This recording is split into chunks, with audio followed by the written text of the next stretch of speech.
उसको सबकी खबर है, वहां नहीं छिप सकता। सती मैया का झूठ पकड़ा गया। शंकर भगवान ने बड़ा हृदय को कष्ट हुआ, क्योंकि आप जिनसे प्रेम करते हैं ना, वो यदि विश्वासघात करे, वो अगर झूठ बोले और आप ये बात जानते हो कि सामने वाला झूठ बोल रहा है, तो उस समय आपको कष्ट बहुत होगा, पीड़ा बहुत होगी। कोई अपना यदि आपसे छल करे, कोई अपना यदि आपसे झूठ बोले और आपको ये खबर हो कि ये झूठ बोल रहा है, वो बहुत कष्ट देता है। अपनों का विश्वासघात, अपनों का झूठ बहुत कष्ट, बहुत पीड़ा देता है। पर संसार का यही नियम है कि आप जिससे जितना प्रेम करेंगे, आप जिसको जितना अपना समझेंगे, आप जिस पर जितना विश्वास करोगे, विश्वासघात वही करेगा। आप जिस पर जितना भरोसा करोगे, वही भरोसा तोड़ेगा। आप जिस पर विश्वास करोगे, वही विश्वासघात करेगा। ये संसार का नियम है, ये दुनिया का नियम है। इसलिए मैं कहती हूं कि विश्वास करना है तो दुनिया पे मत करो, प्रेम करना है तो दुनिया से मत करो, विश्वास करना ही है तो भगवान पर करो, जहां विश्वास कभी टूटता नहीं है। हाँ, शंकर भगवान सब समझ गए और मन में बाबा ने निर्णय लिया, आज सती ने मेरी माँ का रूप धारण किया है, ये पत्नी कहलाने के अब अधिकारी नहीं है। इसलिए एहि तन सती ही भेंट मोहि नाही, शिव संकल्प कीन्ह माही। शंकर भगवान ने मन ही मन संकल्प किया और सती मैया का त्याग कर दिया। कैलाश पर आकर समाधिस्थ हो गए। 87,000 वर्ष तक बाबा की समाधि लगी रही। और कहते हैं जब समाधि से बाबा उठे तो सती मैया प्रणाम करती हैं, अपने गलती का पश्चाताप करती हैं। हाँ नाथ, हे महादेव, मुझसे अपराध तो हो गया। मन में पश्चाताप की अग्नि जल रही है, आंखों से अश्रु बह रहे हैं। शंकर भगवान को लगा सती बहुत दुखी हैं, इन्हें राम कथा सुनाऊं तो इनका दुख दूर हो जाएगा।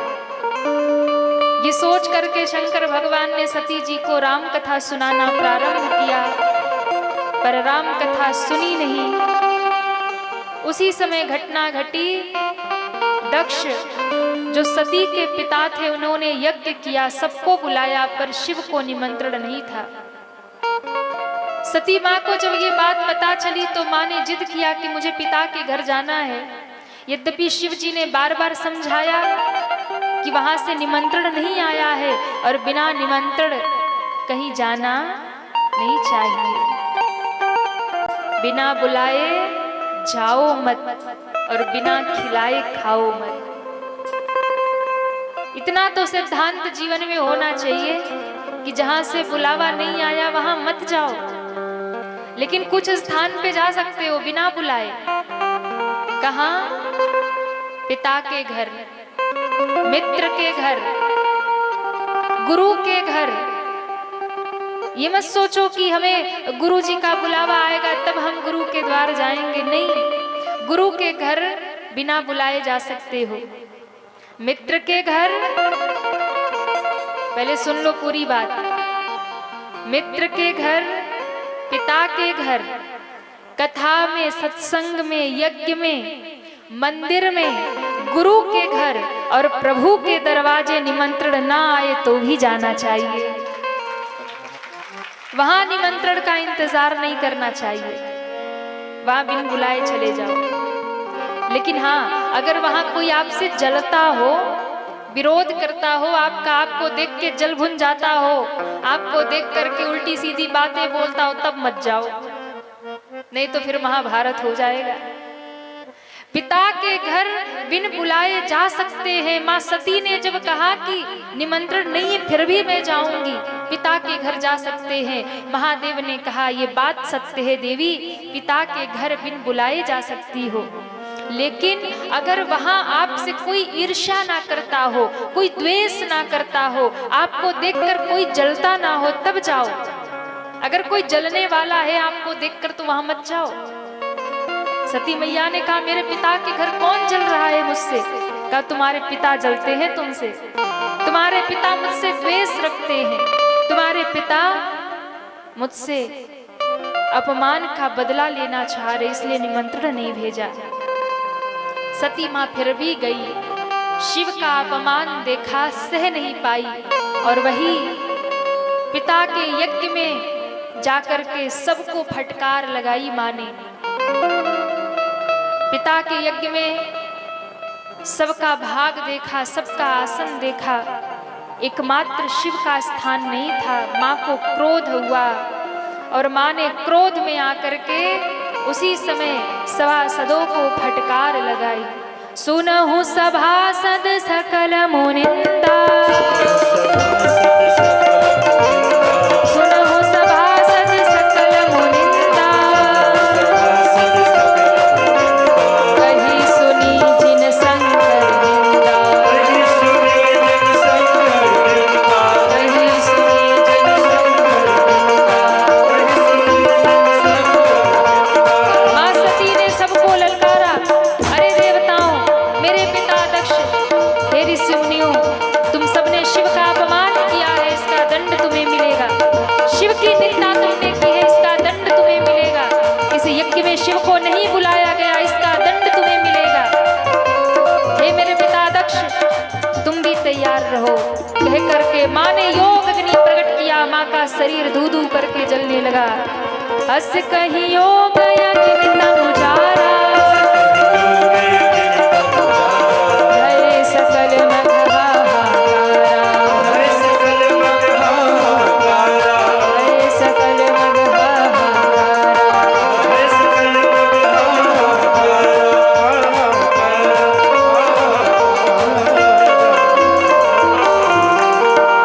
मां का शरीर योग अग्नि में जल करके भस्म हुआ। महादेव जी को जब पता चला, क्रोध हुआ, वीरभद्र को भेजा, यज्ञ विध्वंस हुआ, दक्ष का शीश काटा गया। और कहते हैं फिर बाबा ने प्रसन्न किया, देवताओं ने दंड पाने के बाद शिव की शरण में आते हैं। महादेव ने यज्ञ पूरा किया। सती का देह त्याग करके वही सती मैया पर्वतराज हिमालय के घर पार्वती बनकर के प्रकट हुई। हिमालय से प्रकट हुई तो नाम पड़ गया पार्वती। बोलिए पार्वती मैया की जय हो। नारद जी के कहने पर शिव जी को प्राप्त करने के लिए मां कठोर तप कर रही है और मैया को आज हम सभी कठोर तप करने देते हैं। कल तक मां की तपस्या पूर्ण हो जाएगी और जब मां की तपस्या पूर्ण होगी तो हम सभी कल शिव विवाह का दर्शन करेंगे। वैसे तो आज ही शंकर जी का विवाह हम लोग श्रवण करते, पर कथा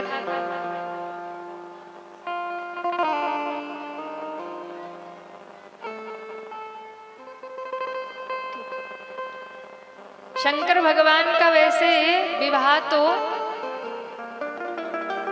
आज ही होना था, पर आज हमको लगता है भोले बाबा को ये तिथि अच्छी नहीं लगी। उनको लगा नहीं आज नहीं विवाह कल होगा, तो हम लोग कल शिव विवाह का दर्शन करेंगे। सती मैया पार्वती बनकर के आ गई। अच्छा देखिए, एक बात यहाँ बहुत समझने योग्य है कि सती मां ने अपना शरीर त्याग दिया और पार्वती रूप में आ गई। इतनी घटना हुई कैसे? कभी इस पे विचार करना। घटना क्या हुई थी? कथा सुनने गई, कथा सुना नहीं, और जब कथा नहीं सुना तो राम जी के ऊपर संदेह कर लिया, राम जी के ऊपर ही संशय कर लिया। राम जी के ऊपर जब संदेह हुआ, संशय हुआ, तो कहते हैं राम जी की परीक्षा लेने चली गई। अच्छा, राम जी पे संदेह क्यों हुआ? क्योंकि सत्संग नहीं किया। और शास्त्र कहता है बिनु सत्संग विवेक न होई, बिनु सत्संग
सत्संग विवेक न होई, राम कृपा बिनु सुलभ सोई। बिना सत्संग के जीवन में ज्ञान होने वाला नहीं है। इसलिए कथा में आकर के बैठा करो आप लोग, समय निकाल करके कथा सुना करो आप लोग, क्योंकि अगर कथा नहीं सुनोगे तो जीवन में क्या करना है क्या नहीं करना है इसका ज्ञान नहीं होगा। अच्छा, हम लोग तो साधारण इंसान है ना, हम लोग रास्ता भटक जाते हैं। आप बताइए, सती माता तो जगदम्बा है ना, तो जगत जननी है ना, लेकिन जो जगत माता जगदम्बा है, सती माता है, जब वो रास्ता भटक गई, क्यों भटक गई? क्योंकि कथा नहीं सुना। अगर कथा सुन ली होती तो राम जी का ज्ञान हो गया होता, सत्संग से ज्ञान हो गया होता, तो राम जी की परीक्षा लेने नहीं जाती। परीक्षा लेने नहीं जाती तो वहां सीता जी का रूप न बनाती, फिर शंकर जी से झूठ नहीं बोलती, फिर शंकर जी उनका त्याग नहीं करते और उनको शरीर नहीं छोड़ना पड़ता। लेकिन ये सब जितनी भी घटनाएं हुई हैं केवल एक कारण से कि माँ ने कथा का श्रवण नहीं किया। अगर कथा सुन ली होती तो माँ को ज्ञान हो जाता, और जब ज्ञान होता तो राम जी की परीक्षा ना लेती तो कभी उन्हें जलना नहीं पड़ता। तो बाबा कहते हैं कि बिन सत्संग विवेक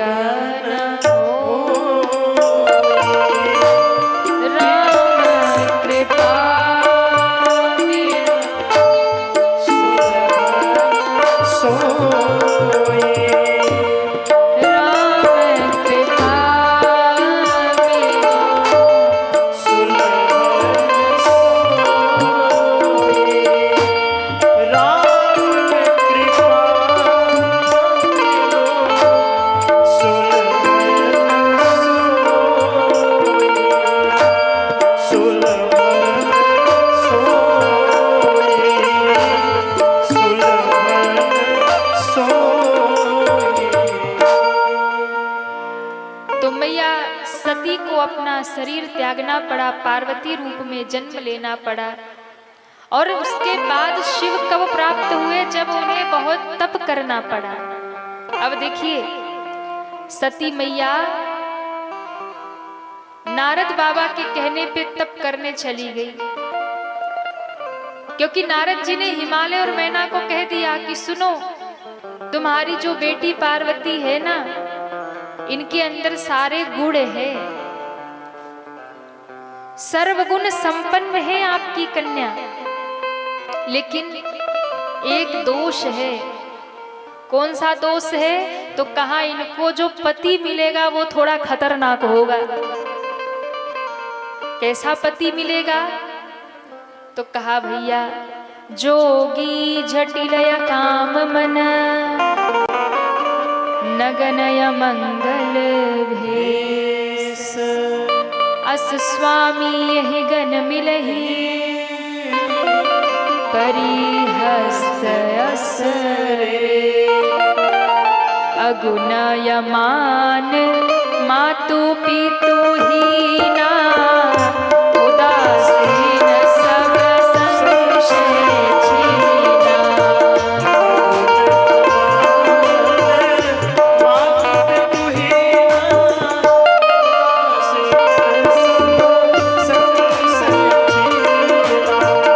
उदासीन सब संशय छीना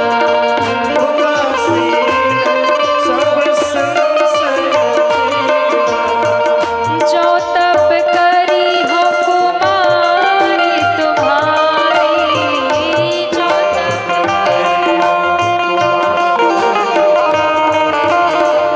भाभी मीट सके त्रिपुरारी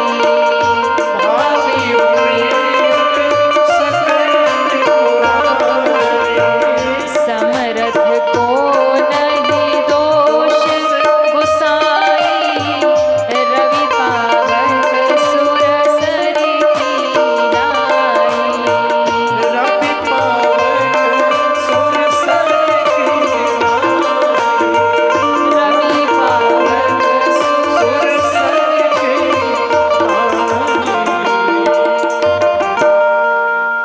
नारद बाबा ने कहा सुनो पार्वती को वर कैसा मिलेगा? कहा जोगी होगा, जटा जूट धारण करने वाला होगा, अकाम मन वाला होगा, कोई कामना नहीं, कोई इच्छा ही नहीं है बाबा की। नग्न मंगल भेष, नग्न रहने वाला, अमंगल भेष, चिता भस्म लगाएगा, सांप बिच्छू पहनेगा, भांग धतूरा खाएगा, अगुण होगा, न कोई गुण होगा न कोई अवगुण होगा, अमान होगा, अमानी होगा, न कोई मान की चिंता न कोई सम्मान की चिंता। कोई अपमान कर दे तो भी प्रसन्न है बाबा, कोई सम्मान कर दे तो भी बाबा प्रसन्न है। कोई एक लोटा जल चढ़ा करके हर हर महादेव कर दे तो भी भोले बाबा प्रसन्न है, कोई 4 गाली सुना के आए तो भी बाबा प्रसन्न है। माता पिता का तो कोई ठिकाना ही नहीं होगा, महादेव जन्मा है। मातु पितु हीना, उदासीन रहने वाले, यानी ना तो कोई प्रसन्नता है और ना कोई दुख है। उदासीन का मतलब क्या होता है कि जिसके भीतर कई होते हैं ना महात्मा, उदासीन व्रत लेकर चलते हैं, उन्हें ना दुनिया के सुख से मतलब है ना दुख से मतलब है, ना प्रसन्न होंगे ना दुखी होंगे, उदासीन।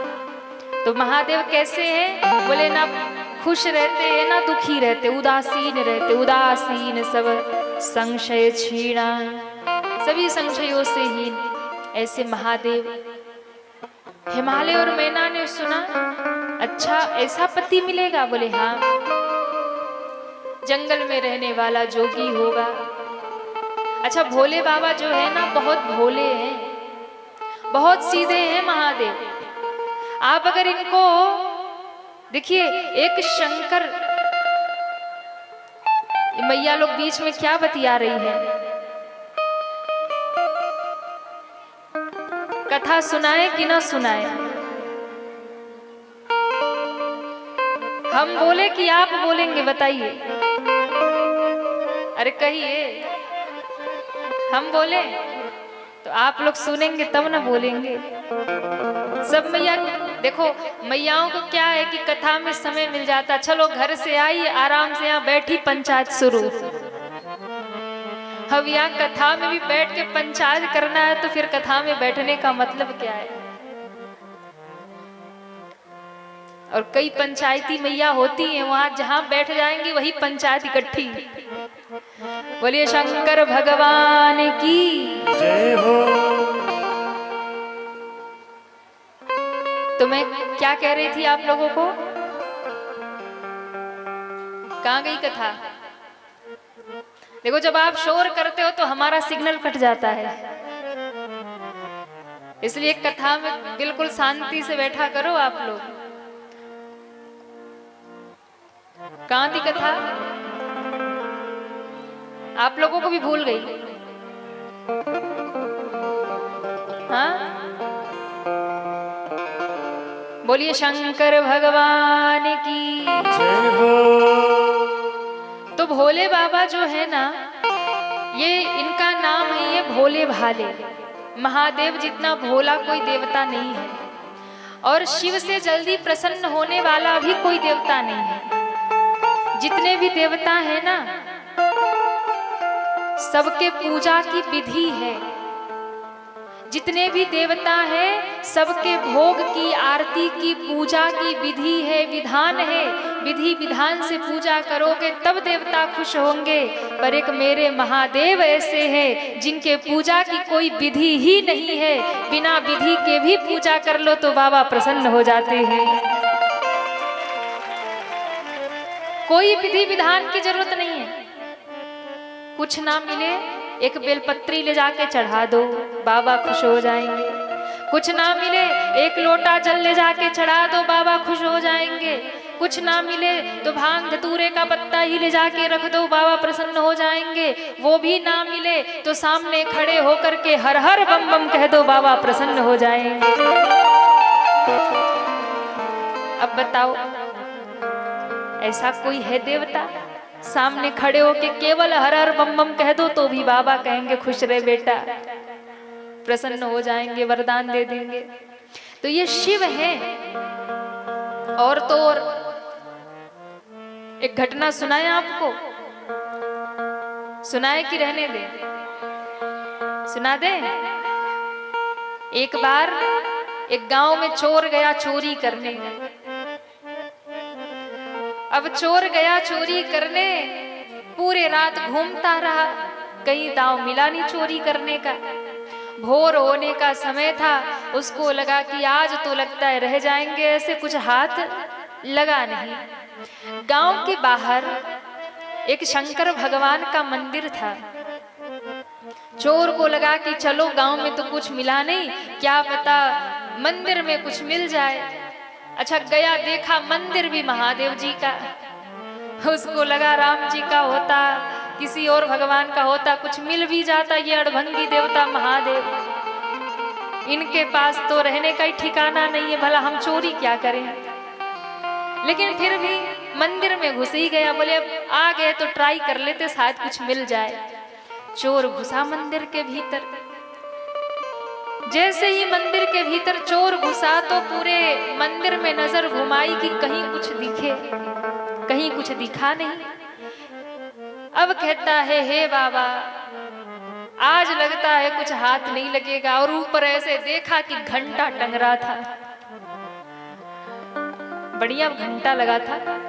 घंटे पे नजर गई और उसको लगा कि अगर ये घंटा ही मिल जाए तो कुछ तो काम हो ही जाएगा आज का।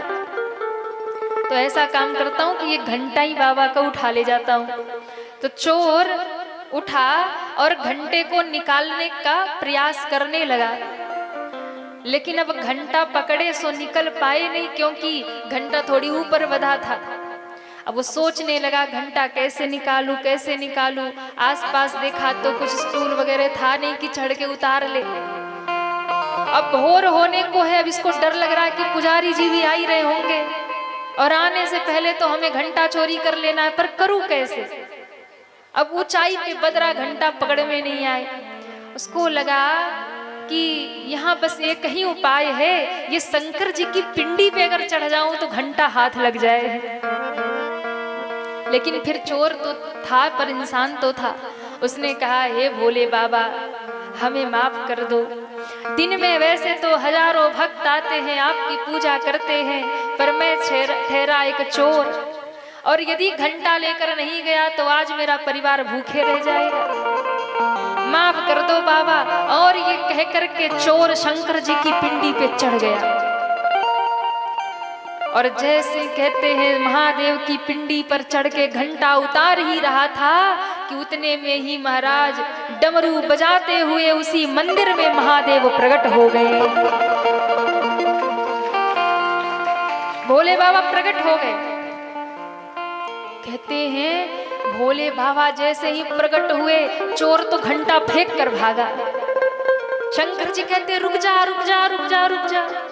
अरे भाई रुक, चोर भाग रहा है। बोले अब की खाई तो खाई, अब की खाई तो राम दुहाई। अरे बाबा हमें क्षमा कर दो, हमें नहीं पता था कि आप अपने घंटा की रखवाली खुद करते हो। नहीं, हम चोरी करने नहीं आते, हमें नहीं पता था कि आप ही अपने घंटा की रखवाली कर रहे हो, माफ कर दो हमको। भोले बाबा ने कहा रुक तो गया। बाबा आप इसलिए रोक रहे हो कि त्रिशूल उठाओगे और मार दोगे। बाबा ने कहा मारूंगा नहीं, मैं तुम्हें वरदान देने आया हूं, वरदान मांग ले। बोले पक्का? बोले पक्का। मारोगे तो नहीं, त्रिशूल तो नहीं? बोले नहीं उठाऊंगा त्रिशूल, रुक जा, वरदान मांग, मैं बड़ा प्रसन्न हूं। चोर को बड़ा आश्चर्य हुआ। चोर ने कहा कि बाबा दिन में इतने भक्त आते हैं, पूजा करते हैं, आप प्रकट नहीं होते, आप वरदान नहीं देते, हम तो चोरी करने आए और आपके ऊपर भी चढ़ गए, आपके ऊपर चढ़ गए और आपका घंटा भी उतार लिया और आप हमें कह रहे हो वरदान मांग लो। शंकर भगवान ने कहा बेटा मैं इसीलिए तो प्रसन्न हूं। क्यों? दिन भर मेरे द्वार पर लाखों भक्त आते हैं, कोई जल चढ़ाता है, कोई दूध चढ़ाता है, कोई बेलपत्री चढ़ाता है, कोई गंगा जल चढ़ाता है, कोई मुझे प्रसाद चढ़ाता है, अनेकानेक प्रकार के वस्तुएं लाकर के लोग मुझे चढ़ाते हैं, पर पहला भगत ऐसा आया जिसने अपने आप को ही चढ़ा दिया। एक तू पहला भगत ऐसा आया, तूने तो खुद को ही मेरे ऊपर चढ़ा दिया। मैं तेरी शरणागति से प्रसन्न हो गया, तुम खुद अपने आप को चढ़ा दिए हमको। चोर सोचने लगा ये तो गजब की बात है, ये भोले बाबा ना जल चढ़ाने से खुश हुए, ये भोले बाबा ना दूध चढ़ाने से खुश हुए, ना अक्षत बेलपत्री से खुश हुए, और हम तो चोरी करने आए सो हम पे खुश हो गए। तो भैया महादेव इतने भोले भाले हैं कि चोर अगर घंटा भी चुराने जाता है तो उसको वरदान दे देते हैं। अच्छा अब ये सोचकर कोई ये ना सोचे कि चलो अब पूजा बंद, अब चोरी करेंगे। देवी जी ने बढ़िया बता दिया कि अब भोले बाबा को खुश करना है तो घंटा चुराने जाओ और उन्हीं के ऊपर चढ़ जाओ। तो ध्यान रखना महादेव का नाम है भोले भाले, वो भोले भी हैं और भाले भी हैं। तो अगर भगत बन के जाओगे तो भोले रहेंगे, पर अगर चालाकी दिखाने जाओगे तो भाले बन जाएंगे। हाँ, तो कहीं ये कथा सुन के आप लोग भी ट्राई करने मत पहुंच जाना कि चलो हम भी घंटा चुराएंगे, मामला खतरनाक हो जाएगा। तो ये हमारे महादेव जी हैं। तो भोले बाबा का स्वभाव ऐसा है कि वो शीघ्र प्रसन्न हो जाते हैं। पार्वती मैया को कहा जाओ तप करो। मैया पार्वती तप करने चली गई। कहा सुनो, समरथ को नहीं दोष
कि सामर्थ्यवान को दोष नहीं है। यद्यपि महादेव का जो वेश है वो अमंगल है, पर उनका दर्शन बड़ा ही मंगल है। वो मंगल करने वाले हैं, वरदान देने वाले हैं। अच्छा बताइए, सामर्थ्यवान जो हैं उन्हें दोष नहीं लगता। समर्थ को नहीं दोष को साई, रवि पावक सुर सर की नाहि। अब कई बार इस चौपाई का लोग अर्थ उल्टा लगा लेते हैं, अर्थ का अनर्थ कर लेते हैं। क्या बोले कि गोस्वामी जी ने मानस में कहा कि समर्थ को नहीं दोष गोसाई, रवि पावक सुर सरी की नाही। सामर्थ्यवान को कभी दोष नहीं लगता। तो किसी ने पूछा कि सामर्थ्यवान माने कौन? बोले जिसके पास बहुत धन हो वो सामर्थ्यवान है, या जिसके पास बहुत बड़ा पद हो, प्रतिष्ठा हो, वो सामर्थ्यवान है। पर समाज में सामर्थ्यवान उसी को कहा जाता है जिसके पास धन बहुत हो। हाँ, जिसके पास बहुत पैसा हो ना, लोग कहते बड़े सामर्थ्यवान है, जो मन आए सो कर सकते हैं। अब कोई धनवान हो करके उल्टी सीधी हरकत करे, पाप करे, अधर्म करे और कहे कि मानस में लिखा है कि समर्थ को नहीं दोष गोसाई, हम सामर्थ्यवान है, जो जी में आए करेंगे, हमें दोष लगने वाला नहीं है, तो फिर गलत हो जाएगा। पर समाज में यही देखा जाता है कि जिसको जितना अधिक धन हो, कोई बहुत बड़ा पद मिल जाए, बहुत पैसा हो जाए, तो आदमी सोचता है अब तो हम सामर्थ्यवान हो गए, जो चाहेंगे सो करेंगे, जो मन आए सो करेंगे। पर नहीं, ये समाज की सोच हो सकती है कि हाँ ये सामर्थ्यवान है, वो सामर्थ्यवान नहीं है। तो सामर्थ्यवान किसको कहा गया है? अब सुनिए, सामर्थ्यवान कौन है? रवि पावक सुरसर की नाहि। सामर्थ्यवान कौन है? तो भगवान सूर्य नारायण सामर्थ्यवान है। सूर्य के पास सामर्थ्य है। क्या? सूर्य की जो किरण होती है वो हर जगह पड़ती है, पूरी दुनिया में पड़ती है ना। एक राजा का घर हो, उसके घर भी सूर्य की किरण आती है, और एक गरीब का घर हो, उसके भी आंगन में सूर्य की रोशनी आती है ना। वो सूर्य की रोशनी मंदिर में भी जा रही है, वो सूर्य की रोशनी कहाँ जा रही है? कहाँ? नालों में भी जा रही है, गंदे स्थानों पर भी जा रही है, कीचड़ में भी जा रही है। लेकिन अब कोई कहे कि सूर्य की रोशनी गंदे नालों में पड़ रही है, गंदे स्थानों पे पड़ रही है, तो सूर्य की रोशनी दूषित हो गई, धूप दूषित हो गया, दोष आ गया? नहीं, सूर्य की किरणों में कभी दोष नहीं आ सकता, क्योंकि सूर्य भगवान सामर्थ्यवान है। अभी बारिश हो गई है तो जमीन थोड़ी गीली हो गई है ना? हो गई है गीली जमीन? अरे पंडाल में नहीं, बाहर हो गई है ना। अब बताओ कि वो जो गीली जमीन रास्ते की है, उसे सुखाने का सामर्थ्य किसी के भीतर है? कहिए। कोई कहे कि भैया हम बड़े सामर्थ्यवान हैं, तो चलो पूरे पहाड़ तल्ली में जितनी भी जमीन गीली है उसको सूखी करके दिखाओ। नहीं हो सकता। क्यों? हमारे और आपके पास सामर्थ्य नहीं है। लेकिन 2 दिन कड़ी धूप होने दीजिए, सूर्य भगवान में वो सामर्थ्य है कि गीली मिट्टी को भी सूखी कड़कड़ी बना देंगे। इसलिए सूर्य भगवान सामर्थ्यवान है, उनकी किरणों में कभी दोष नहीं आ सकता। रवि और दूसरे पावक। पावक का अर्थ होता है अग्नि। अग्नि सामर्थ्यवान है। कैसे सामर्थ्यवान है? अब देखो, आग आपके घर में चूल्हे में भी जलती है ना। अब तो चूल्हा जलाने का समय आ रहा है भारत वालों का। हाँ, गैस की समस्या हो गई ना, सिलेंडर नहीं मिल रहा, तो अब जो बड़े ही ठिलाते फिरते थे ना, अब उन्हें भी चूल्हा जलाना ही पड़ेगा। अब आनंद तो उनके है जो गांव में बढ़िया रहते हैं। जो अभी जमीन से जुड़े उन्हें तो कोई डिस्टर्ब नहीं है, चलो आज सिलेंडर नहीं मिला तो आज हम चूल्हे पे भोजन बना लेंगे। पर समस्या तो उनकी जो बिचारी बिल्डिंगों में रहते हैं, शहरों में। हाँ, अब उनको भाग भाग के गांव में आना पड़ेगा, क्योंकि शहर में रोटी मिलेगी नहीं उनको। तो अग्नि चूल्हे में जलती है, भोजन पकाती है। अग्नि यज्ञशाला में जलती है, देवताओं को भोजन मिलता है। और कोई यदि शरीर शांत हो जाए तो शमशान में, चिता में भी आग जलाई जाती है। पर बताओ कि चिता की अग्नि और घर में चूल्हे में जलने वाली अग्नि और यज्ञशाला में, यज्ञ में जलने वाली अग्नि में अंतर क्या है? कोई कहे कि अग्नि ने अगर चिता को जलाया, शव को जलाया, मृतक को जलाया, तो अग्नि दूषित हो गई, अग्नि में दोष आ गया। अग्नि में दोष नहीं आया, क्योंकि अग्नि सामर्थ्यवान है, अग्नि नारायण है। दो ही देवताओं को हम नारायण कहते हैं, या तो सूर्य को नारायण कहते हैं या अग्नि को नारायण कहते हैं। दो को नारायण कहते, अग्नि नारायण और सूर्य नारायण। तो सूर्य में भी दोष नहीं है, उनकी किरणें गंदे स्थान पे जाए या अच्छे स्थान पे जाए, मंदिर में जाए या नदी नालों में जाए, सूर्य में दोष नहीं आता।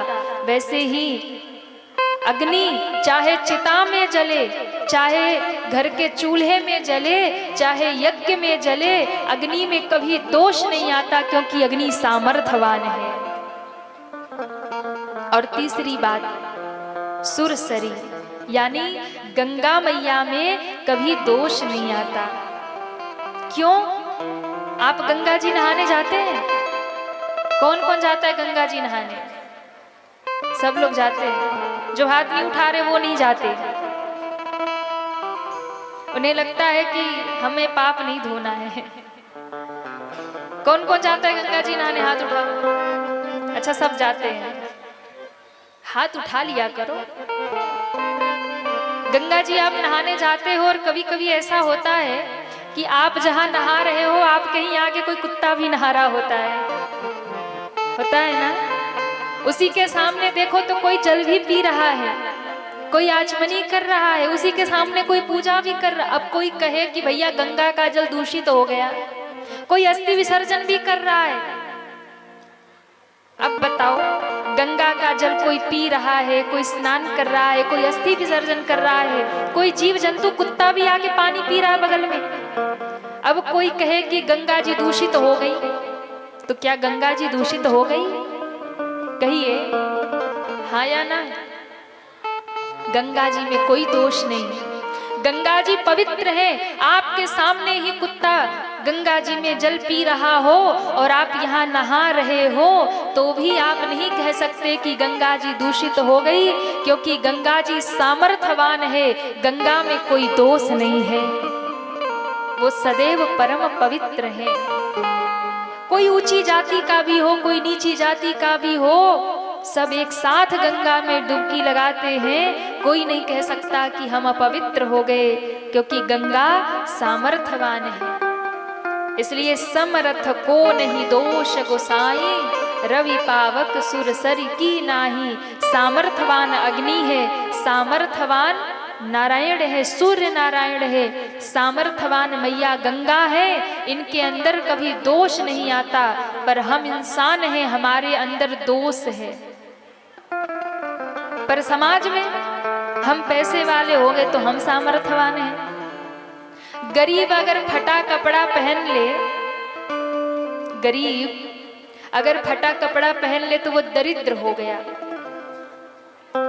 गरीब अगर फटा कपड़ा पहन के घूमे ना तो लोग कहेंगे दरिद्र है, फटा पहन के घूम रहा दरिद्र है। गरीब अगर फटा कपड़ा पहन ले तो दरिद्र हो गया, और अमीर अगर फटा कपड़ा पहन ले तो फैशन हो गया। बात समझ में आ रही है? नहीं आई? अमीर फटा कपड़ा पहन ले तो फैशन हो गया। कई ऐसे कपड़े पहन लेते ना फटे फटे। एक बार हमें कहीं कोई मिला, वो आए मिलने। अब भैया सब घर वाले, किसी की जींस यहाँ फट रही, किसी की यहाँ फट रही, किसी की यहाँ फट रही, किसी की यहाँ फट रही, पूरे फटे फटे कपड़े पहन के। अब हमको लगा कि भैया लगता है कि कुत्ता पीछे पड़ गया होगा, और इनकी हालत कपड़ों की ऐसी हो गई। तो हमने किसी को पूछा कि क्या इनको कहीं कुत्ता पीछे पड़ गया, ऐसे लटक रहे सारे धागे कपड़े फटे फटे, तो क्या इनके पीछे कहीं कुत्ता पड़ गया था, इनके सारे कपड़े फट गए। तो किसी ने कहा नहीं नहीं दीदी, वो फटा नहीं है। हमने कहा फिर? बोले वो ब्रांडेड कपड़ा है, बड़ा महंगा है, वो कुत्ता पीछे नहीं पड़ गया, वो खरीद के ही वैसा लाया। मैंने कहा इतना फटा कपड़ा, ये फैशन है? बोले हाँ ये फैशन है। हमने कहा धन्य हो भैया, ये कौन सा फैशन है कि फटा कपड़ा पहन लो, जितना फटा उतना महंगा। अब बताओ, अच्छा गरीब अगर बेचारा घुटने पे थोड़ा फट जाए उसका जींस, तो लोग कहेंगे अरे ये तो दरिद्र है, फटा पहना है। और अमीर यदि महंगा ब्रांडेड ज्यादा पैसा लगा के फटा कपड़ा पहन ले तो बोले फैशन हो गया। तो बताओ, समाज की ये स्थिति है।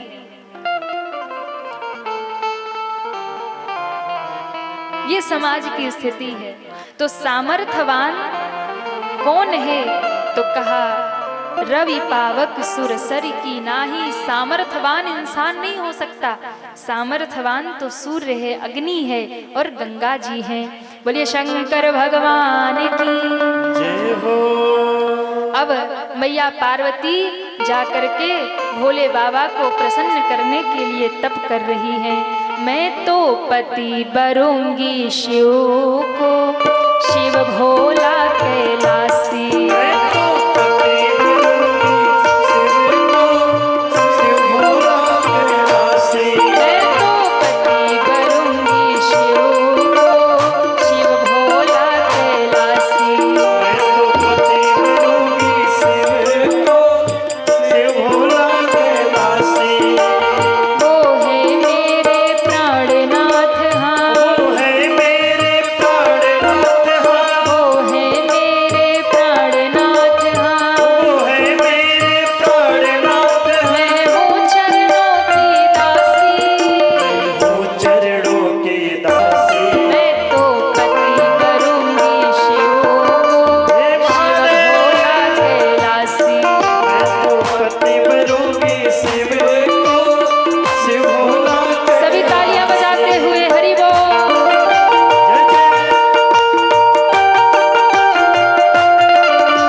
फांसी बाबा काट दे, उठाओ पूरे पूरे हाथ। और आप लोग तो बाबा धाम के निवासी हो, हाँ?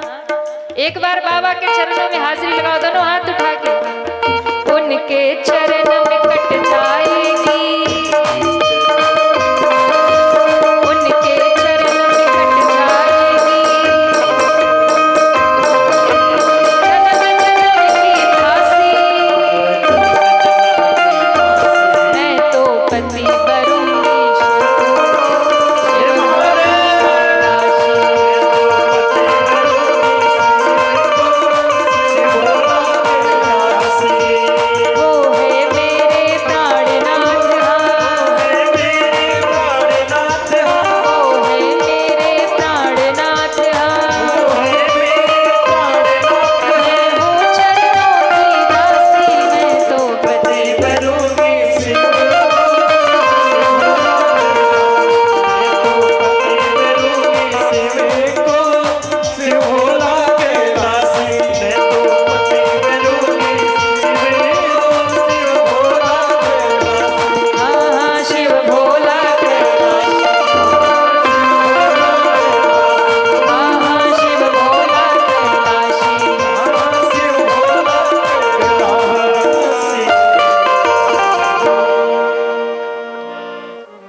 वास करे वो, मैं शिव की अभिलाषी।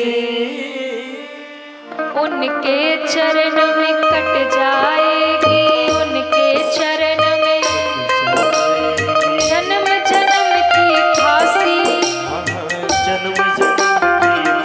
कौन कौन चाहता है कि जन्म मरण की फांसी बाबा हमारी काटे? उठाओ पूरे हाथ और इतने जोर से गाइए कि बाबा वैद्यनाथ तक आपकी आवाज पहुंचनी चाहिए। एक बात बताएं, आप देवघर के निवासी हो ना, आप बाबा धाम के निवासी हो ना, तो हम भी काशी धाम के निवासी हैं।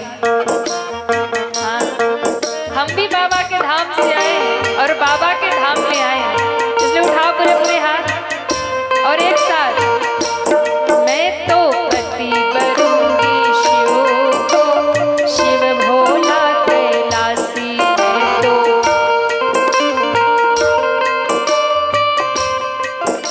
आवाज नहीं आ रही है। मैं तो पति बनूंगी शिव को, शिव भोला कैलासी। मैं तो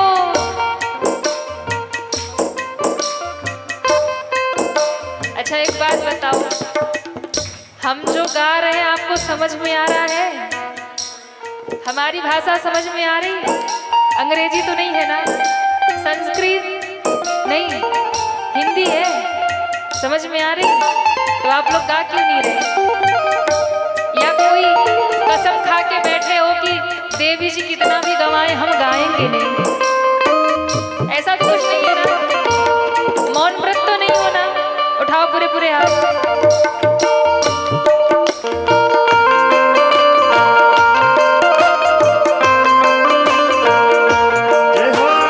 मेरे हृदय में वास करे वो, मैं शिव की अभिलाषी। हाँ मेरे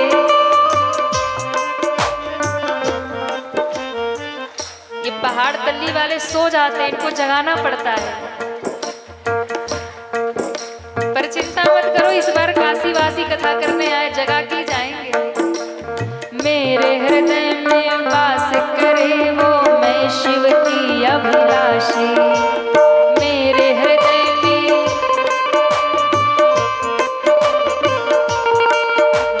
शिव के चरण में कट जाएगी, शिव के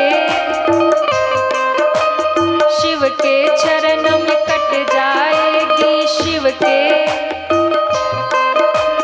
जन्म जन्म की फांसी। जन्म शिव के चरण में कट जाएगी, जन्म जन्म की फांसी। शिव के चरण में बाबा जन्म जन्म की फांसी। ओ बाबा, दोनों हाथ उठा के भैया पार्वती क्या कह रही? मैं तो पति बनूंगी शिव।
हो बाबा विश्वनाथ की जय हो। वाह, जग गए आप लोग। ऐसे ही जगे रहिए 9 दिन, तभी कथा में आनंद आएगा। थोड़े बोला करो, थोड़े गाया करो, थोड़े ताली बजाया करो। बोलिए शंकर भगवान की जय हो। तो मैया पार्वती तपस्या कर रही है शंकर भगवान को पति रूप में प्राप्त करने के लिए, और शंकर भगवान का मन वैराग्य में लग गया। अब उन्हें मनाने के लिए राम जी आ रहे हैं कि बाबा आप विवाह कर लो। शंकर भगवान को मनाने आ रहे हैं कि बाबा विवाह कर लो। राम जी ने पूरे जीवन में किसी से कुछ नहीं मांगा, पर राम जी ने पूरे जीवन में 2 जगह ही मांगा। कहाँ मांगा? एक तो शंकर जी से कैलाश पर जाके मांगा कि जाहि विवाह शैल जही यह मोहि मांगे देहु। मैं यही मांगता हूँ कि बाबा आप पार्वती मैया से जाकर के विवाह कर लो। एक शंकर जी से मांगा और एक दूसरा केवट भैया से राम जी ने नौका मांगा।